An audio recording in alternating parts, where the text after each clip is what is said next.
And today we have an eyewitness. Today we have a participant.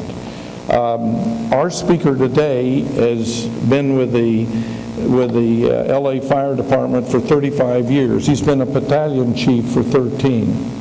He was named, because of his excellence in firefighting, to the California Task Force 1.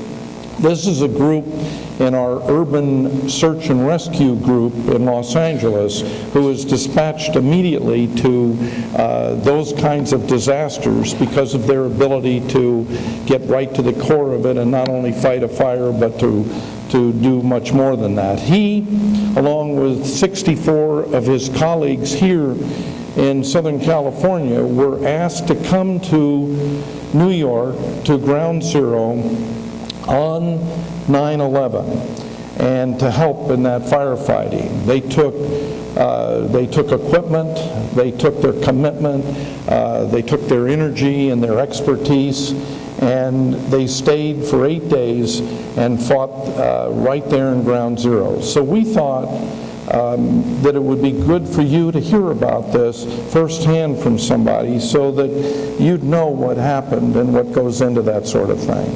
So ladies and gentlemen, please welcome Christopher Kawai, who will tell you about that.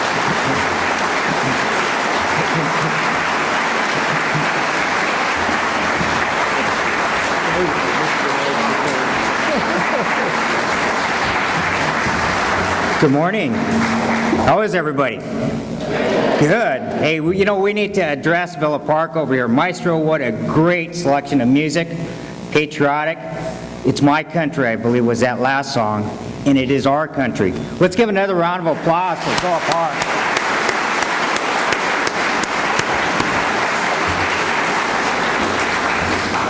You know, we're surrounded here by just a gorgeous library, and if you walk through the halls here and you looked outside, it speaks about America.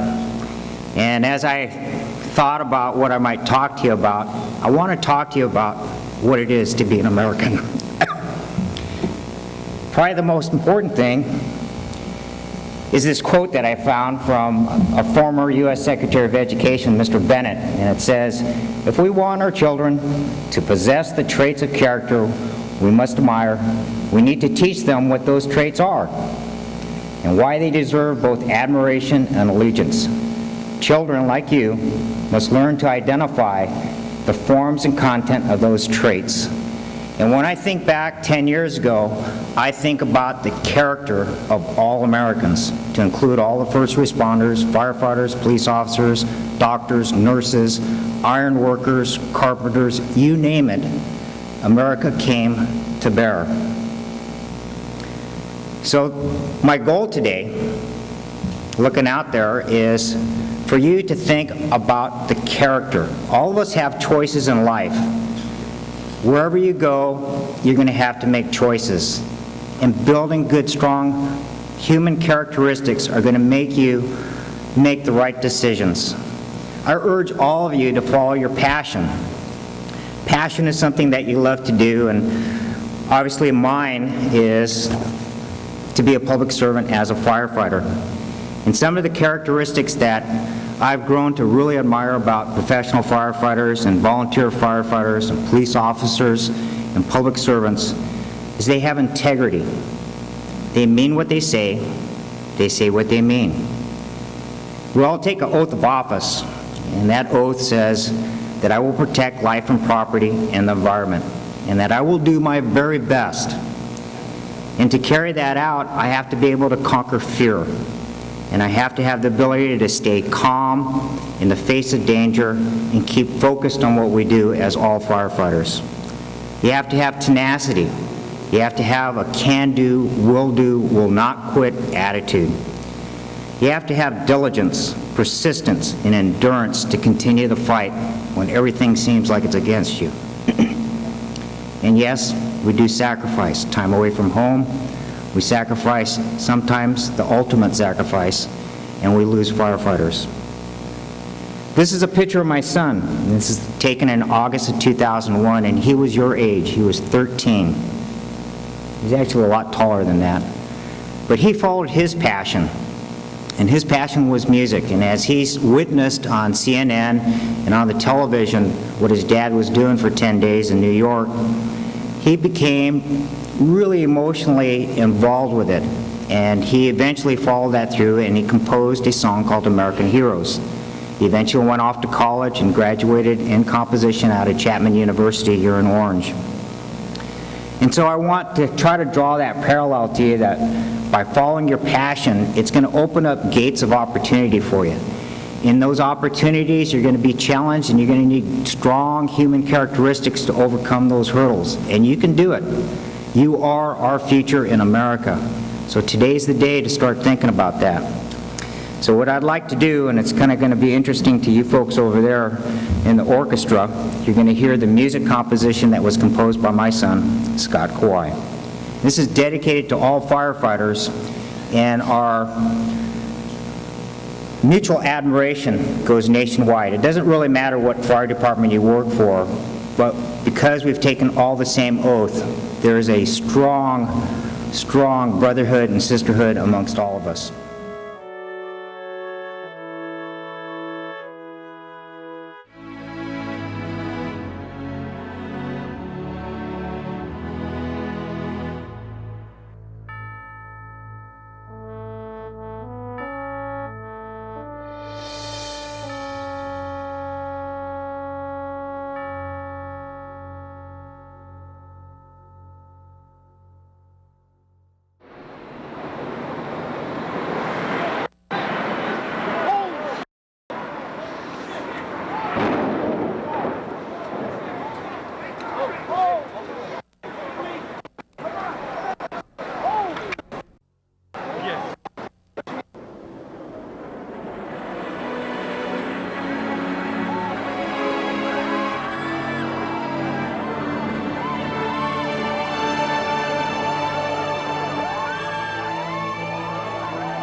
That was dedicated to all the firefighters and police officers that fell that day.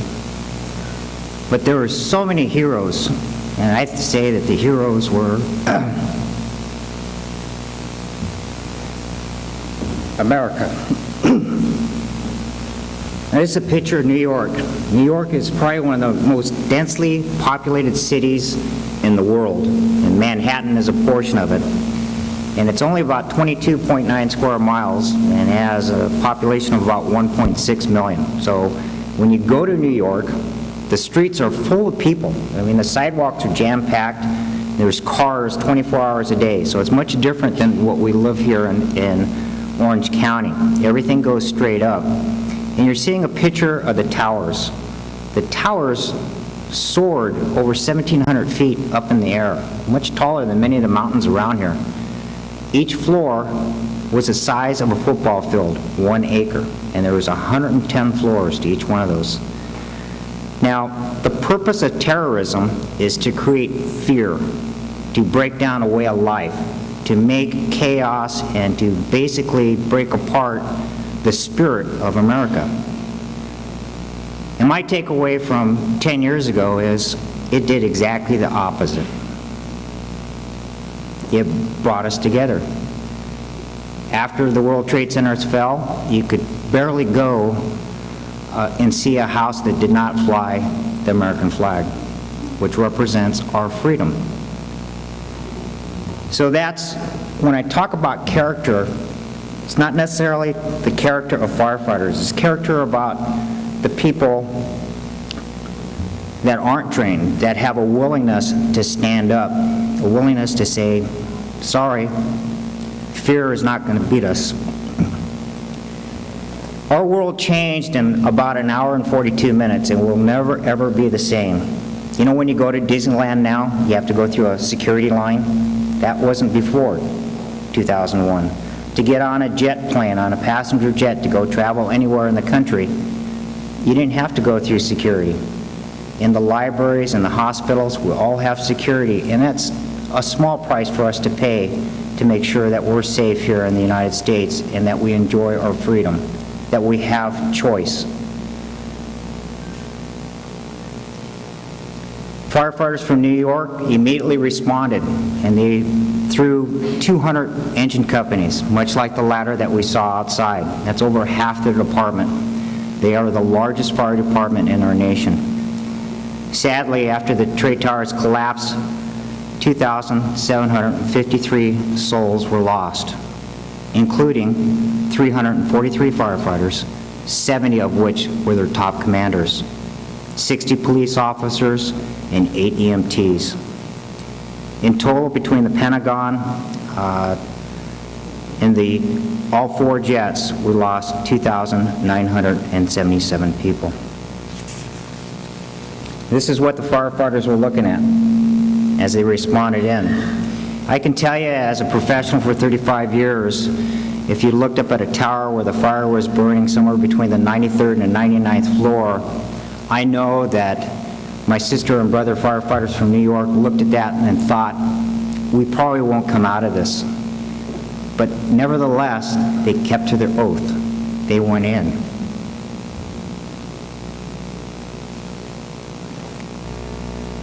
But there are other heroes. This is a civilian. This is Rick Riscarlo. He fought in Vietnam. He was an infantryman. But thanks to his efforts, he worked for Dean Witter, which is in the South Towers, and was control of the Directory of Security for Dean Witter, which had 40 floors in the South Tower. He experienced the first bombing in 1993, and he is attributed to being able to evacuate most of the people out of the South Tower before the second jet hit. Now you got to remember, those towers are so big, they contain 50,000 workers, and another 200,000 people visited the trade towers every single day. So for all those people in such a small area, and to only lose 2,700 is just remarkable, and that could not have been done without civilians like Rick, who stood up. In a short period of time, I think it's only 16 minutes later, the second jet hit after the first. And and things within the United States were being shot and telecasted through our local news media. All of America was witnessing this, and we were all in shock because we didn't know what was happening. You can see how terrible the firefight must have been, the amount of smoke. And tragically, in the North Tower where the first jet hit, it had severed all 90 elevator shafts and closed off the 3 stairwells. And the poor people that were up above that were forced to jump, and many of them did.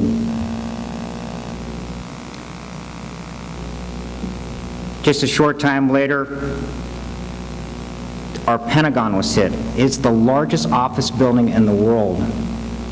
So when you look at the trade centers that represent our business, our economy, and then an attack on our Pentagon, which is our military, you could see how frightening it was for your parents, and myself included, of what exactly is occurring and why is it occurring. A little later, 57 minutes later, the towers collapsed. And as we witnessed this on TV, we were in disbelief because we knew there were so many people and firefighters and police officers and EMTs coming to their rescue. It was so enormous, I can't describe to you how big these towers are, but you can imagine what all of America was feeling, which is very symbolic to this picture right here, disbelief. But there are heroes throughout the stories when you learn about the terrorist attack. People stop to help each other. Coolness, calmness, like firefighters. They help one another out.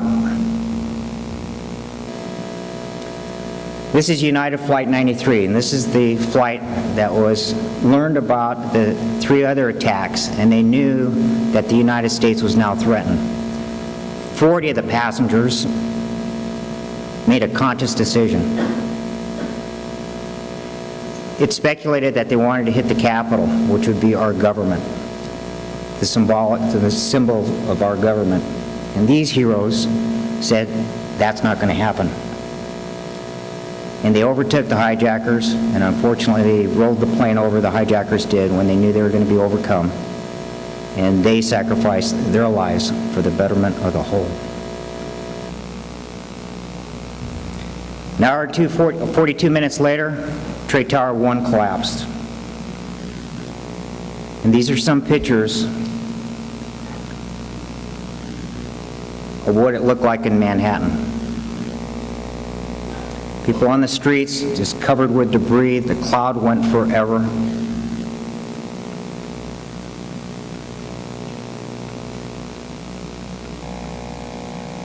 The United States at that time closed all continental airspace for 3 days. We shut down all jetliners coming into the U.S. There were no jets, no aircraft in our airspace. Firefighters now, with the loss of 70 of their top commanders, were now forced to look at a horrendous rescue effort, search rescue, firefighting effort. And this is what they were faced with. Burnt fire engines, tremendous high-rises that were completely engulfed with fire, and complete chaos. Any fire department, any professional would tell you this is probably the time that you would fall apart if there were a time, and they did not.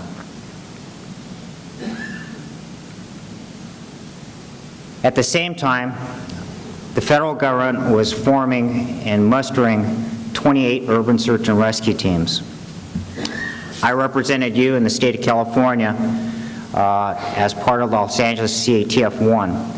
Task forces were formed early in the 90s to combat the possibility of earthquakes. So our search techniques give us the ability to bore through concrete, lift heavy objects. We have canines, we have doctors, and we're self-contained for over 10 days. In other words, we can go someplace like Haiti or Japan or Katrina or Rita and not have any assistance.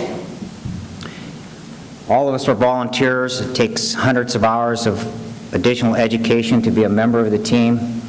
Our cash includes, our equipment includes, probably at that time was 1.4 million. We're well above that now. But it takes 2 tractor trailers to actually move all that. At about noon, 1 o'clock our time, West Coast time, the word came out that we were mobilizing. So our team mobilized from all 106 fire stations in LA to Fire Station 88, which is in Van Nuys. We got on a bus, we got on 2 buses, and we had a caravan of probably about 10 vehicles, and we went to March Air Force Base. And we loaded and coupled up with the United States Air Force, who transported us at about 1 o'clock in the morning to Fort Dix, New Jersey. We were escorted by 2 jet fighters, and we made remarkable time. I think it was less than 4 hours. When I looked right and left, I was surrounded by my fellow firefighters, and I have to admit to you, I looked right and left and thought, if I'm going to go someplace hard and tough, these are the people I want to be with, because they're so well trained and they're so dedicated to what they do. When we landed at Fort Dix, New Jersey, now we had to get tractor trailers and transport to New York. We were able to secure that through the state of New Jersey. And this is what Manhattan looked like being escorted up I-95 from New Jersey. You can see that there's still a lot of smoke. There's still a lot of things burning. This is a picture of the World Trade Center complex, which is 16 acres, 16 football fields. But the damage was much more far-reaching. 460 buildings had to be inspected for structural stability. The yellow ones are indication of that. The gray ones are the actual buildings that fell. The red ones are the ones that were completely engulfed with fire. And the blue ones were later condemned because they were so badly damaged. When we landed at about noon on the 12th and we hit ground zero, to a person we described it as surreal. There was no color. Everything was gray. The sidewalks were covered with debris, concrete debris or dust, and just an overwhelming amount of paper. It looked like a movie set to us. We just couldn't believe it. This is an aerial view. You can see how broad the destruction is.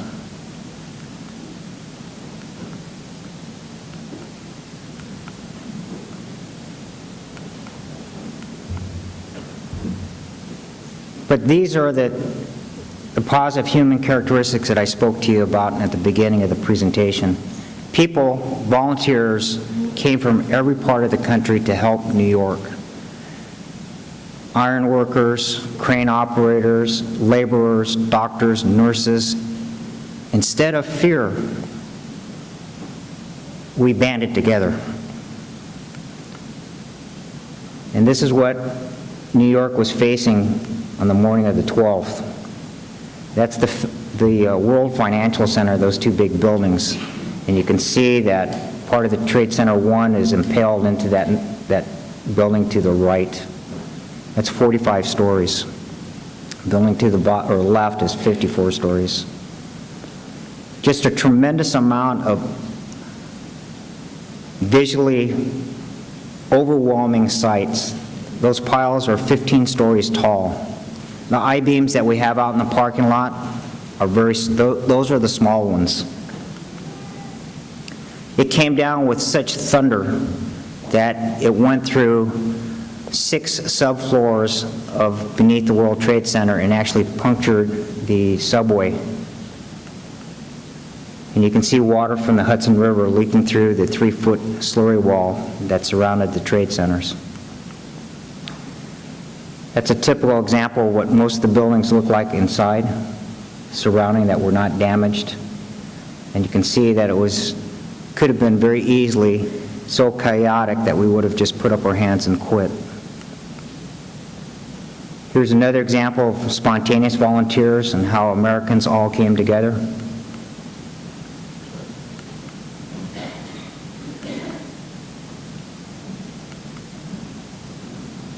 See our iron workers cutting large I-beams.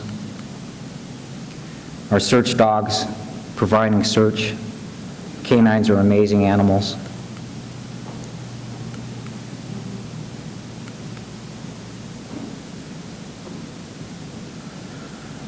To tell you about the emotional portion, that's 90 West. It's a famous architecture, and I met one of the first-in battalion chiefs, my counterpart, probably on about the 20th floor.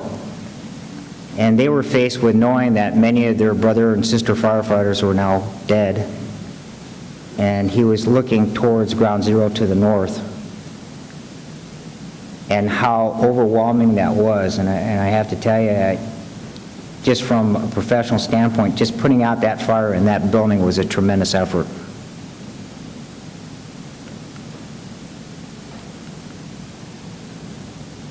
That's the Marriott Hotel. I think it's 22 stories, but we nicknamed it the spaghetti pile because the iron beams look like spaghetti.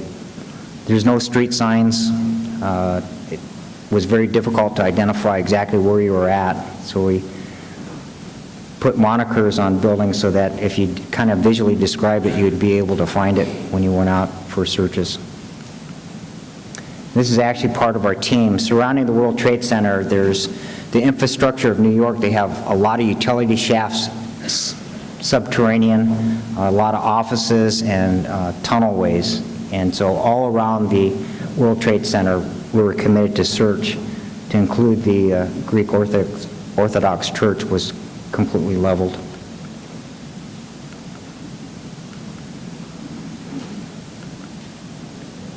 And one of our assignments, underneath the World Trade Center, I told you that there's 6 levels. One of our assignments was that we had heard that there was a communication room somewhere on the 6th level, and that there was 20 people in that room, and the room was built to withstand a nuclear attack. So we actually got schematics out, counted I-beams, and our team, along with canines, ascended 60 feet into this pit, searching for that room.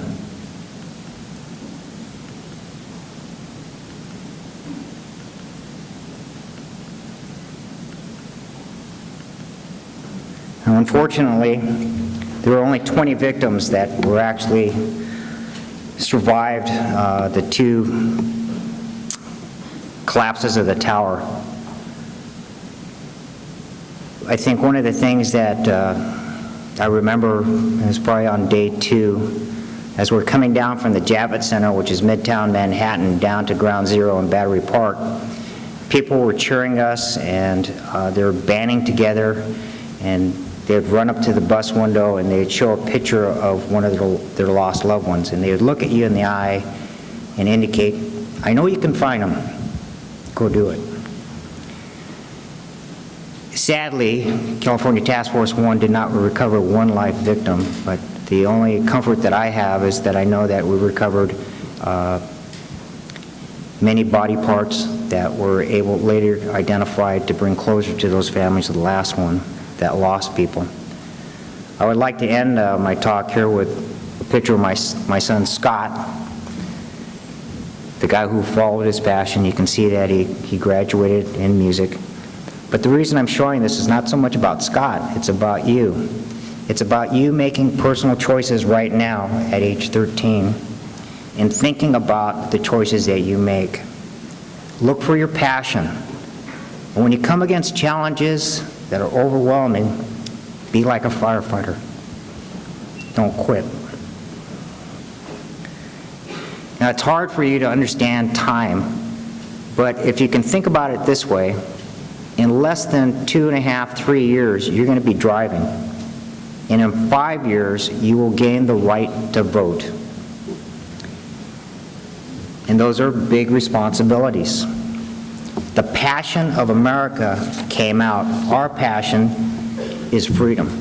Our passion is the right to live and prosper, that we have the freedom of assembly, that we have the freedom of association, we have the right of religion, speech, and the right to keep and bear arms. And that's something that we're willing to fight for.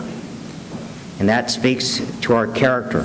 We have now been involved in the longest war in our history for past 10 years. And we have troops all over, and I thank Villa Park for playing the songs of all our military people that are out there right now that protect our feeling, or our freedom. And that's something that we need to treasure, and that's something that I want to pass on to you as youngsters. It does not come cheap. But the American spirit is not broken, and terrorism will never prevail. God bless you. God bless the United States. May we never forget.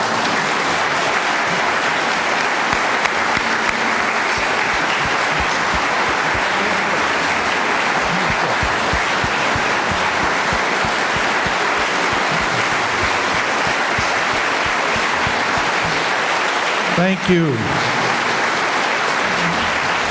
Thank you, Chief. That was terrific.